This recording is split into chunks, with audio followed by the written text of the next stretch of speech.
उसके बाद हमारे अंदर ग्रे मैटर और व्हाइट मैटर, ऐसी दो चीजें हमारे पूरी, और उसके अंदर पानी होता है जो हमारे में सेरेब्रोस्पाइनल फ्लूइड होता है, पानी होता है वो डुप्लीकेट।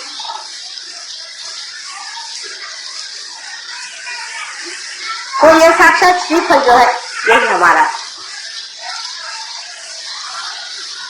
जब इनके लिए ये फल है तो हमारे लिए ये फल, जो हमारा ब्रेन है ये हमारे सारे उत्क्रांति का फल। आज तक जितनी हमारा इवोल्यूशन हुआ है, जो अमीबा से आज हम इंसान बने, वो सब हमने इस ब्रेन के फलस्वरूप पाया। ये जो ब्रेन है, ये सब कुछ हमने जो कुछ पाया इस ब्रेन, इसी में सब तरह की शक्तियां, सब तरह का इसी में सब पाया हुआ धन संचित।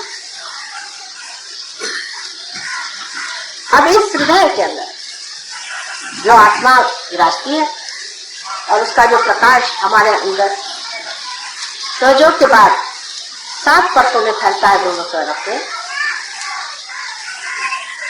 वो तभी हो सकता है जब आदमी का संस्कार।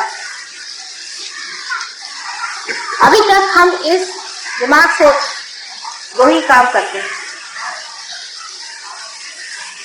आत्म साक्षात्कार से पहले सिवाय इसके कि हम अहंकार और सुपरिगो इन दोनों के माध्यम से जो कार्य करना है वो करते हैं।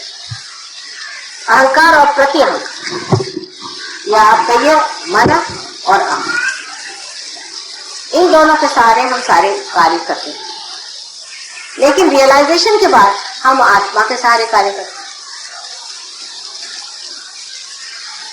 आत्मा रियलाइजेशन से पहले हृदय में ही विराजमान, बिल्कुल अलग तना क्षेत्रज्ञ बना हुआ। आप देखते रहे, उसका काम वो अपना जैसा भी है देखने का मात्र वो करते रहता है, लेकिन उसका प्रकाश हमारे चित्त में नहीं, वो हमसे अलग है, वो चित्त में नहीं। रियलाइजेशन के बाद वो हमारे चित्त में आ जाता है, पहले चित्त में। और चित्त आप जानते हैं कि वॉइड में है।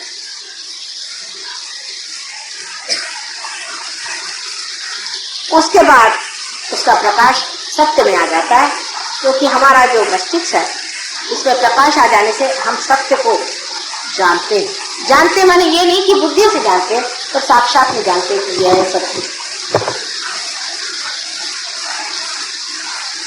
उसके बाद उसका प्रकाश हृदय में दिखाई, हृदय प्रगाढ़, हृदय बढ़ने लग जाता है, विशाल होने लगता है, उसकी आनंद की शक्ति लगती है।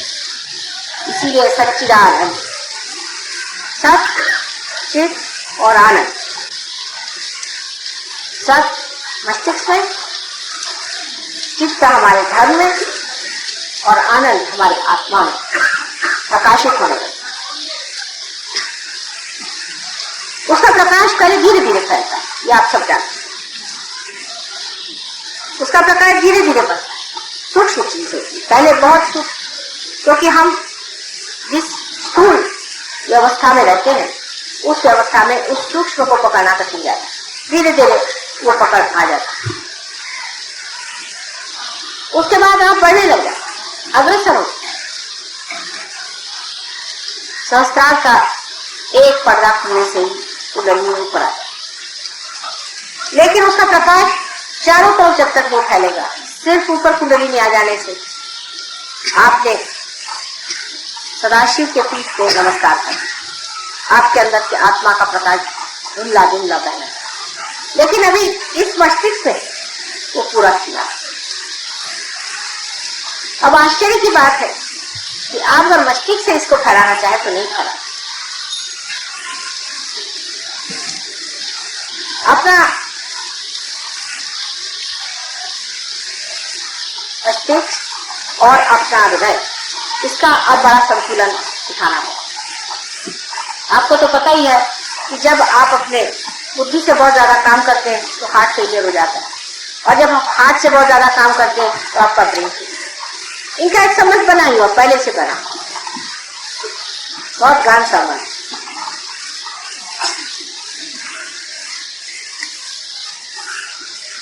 और उस गहन संबंध की वजह से जिस वक्त आप बांध जाते हैं, इसका संबंध और भी गहन होना पड़ता है।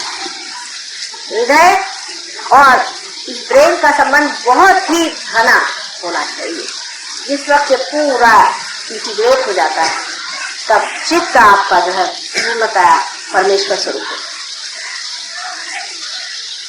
ऐसा ही कहा जाता है हठ योग में भी कि मन और अहंकार दोनों का लय हो जाता है। लेकिन इस ऐसी बात करने से तो किसी के समझ में नहीं आएगा, इसका लय कैसे होगा, मन और अहंकार। वो मन के पीछे लगे रहते हैं, अहंकार के पीछे लगे रहते हैं। अहंकार को मारते रहो तो मन बढ़ जाता है, मन को मारते रहो तो अहंकार बढ़ जाता है। उनको समझ नहीं आता ये पागलपन क्या है, ये किस तरह से किया जाए। मन और अहंकार दोनों को किस तरह से किया जाए, उसका एक ही द्वार है, आज्ञा। आज्ञा चक्र पे काम करने से मन और अहंकार जो है पूरी तरह से लय हो जाए। और वो लय होते ही हृदय और ये जो ब्रेन है, इनमें पूरा सामंजस्य पहले आ जाता है, रिकॉर्ड। लेकिन एकता नहीं है, इस एकता को ही हमको पाना है। तो आपका जो हृदय है वही संस्कार हो जाता है, और आपका जो संस्कार है वही हृदय। जो आप सोचते हैं वही आपके हृदय में है, और जो कुछ आपके हृदय में है वही आप। ऐसी जब गति हो जाए तो कोई भी तरह की आशंका, कोई भी तरह का अविश्वास, किसी भी तरह का भय, कोई सी भी चीज नहीं। देखिए आदमी को भय लग गया तो उसे क्या करते हैं, उसको ब्रेन से सिखाते हैं कि देखो भाई भय करने की कोई बात नहीं, देखो तुम तो बेकार चीज को डर रहे थे, ये देखो प्रकाश लेकर। फिर वो अपने बुद्धि से तो समझ लेता और फिर डरता। लेकिन जब दोनों चीज एक हो जाए, आप इस बात को समझने की कोशिश कि जिस मस्तिष्क से आप सोचते हैं, जो आपके मन को समझाता है और संभालता है, वही आपका मनगढ़ हो जाए। यानी समझ लीजिए कि ऐसा कोई इंस्ट्रूमेंट हो कि जिसमें एक्सेलरेटर और ब्रेक दोनों ऑटोमेटिक हो जाए, और दोनों एक, जब चाहे तो वो ब्रेक बन जाए और जब चाहे तो वो एक्सेलरेटर हो जाए, और वो सब जानता है। ऐसी जब दशा आ जाए तो आप पूरे गुरु हो गए। ऐसी दशा हमको आनी। अभी तक आप लोग काफी उन्नति कर गए, काफी उच्च स्तर पे हैं। जरूर आपको कहना चाहिए कि अब आप श्री फल हो गए। लेकिन मैं हमेशा आगे की बात इसलिए करती हूँ, इस पेड़ पे भी अगर चढ़ना हो तो क्या आपने देखा है किस तरह से लोग चढ़ते हैं? अगर एक आदमी को चढ़ा के देखिए तो आप समझ जाएंगे कि वो एक डोर बांध लेता है चारों तरफ से अपने, और उस डोर को ऊपर फंसाते जाता है। वो डोर जब ऊपर फंस जाता है उस पर वो चढ़ता है। इसी तरह से अपनी डोर को ऊंची फंसाते जाना। और यही जब आप सीख लेंगे तभी आपका चलना बहुत जल्दी हो। और ज्यादातर हम डोर को नीचे फंसाते हैं। सहयोग में आने के बाद भी डोर हम नीचे की तरफ फंसाते और कहते माँ हमारी तो कुछ प्रगति नहीं। अबे होगी कैसी जब तुम डोर ही उल्टी तरफ फंसा के नीचे उतरने की व्यवस्था करते हो। जिस वक्त नीचे उतरना तो डोर की फंसाने की जरूरत नहीं। आप जरा सा ढील दे दीजिए, डर आप नीचे चले। वो तो इंतजाम पहले से बना हुआ नीचे आने, ऊपर चढ़ने का इंतजाम बनाना पड़ता। तो कुछ बनने के लिए मेहनत करनी पड़ती है, और जो पाया उसे खोने के लिए कोई मेहनत की जरूरत है। आप सीधे चले आइए, उसमें कोई तो प्रश्न खड़ा नहीं होता। इसको अगर आप समझ लें इस बात को, तो आप जान लेंगे कि नजर अपनी हमेशा ऊंची है। अगर कोई सी भी सीढ़ी पर आप खड़े हैं लेकिन आपकी नजर ऊंची है, वो आदमी उस आदमी से बहुत ऊंचा है जो ऊपर खड़े होकर के भी नजर नीचे रखता।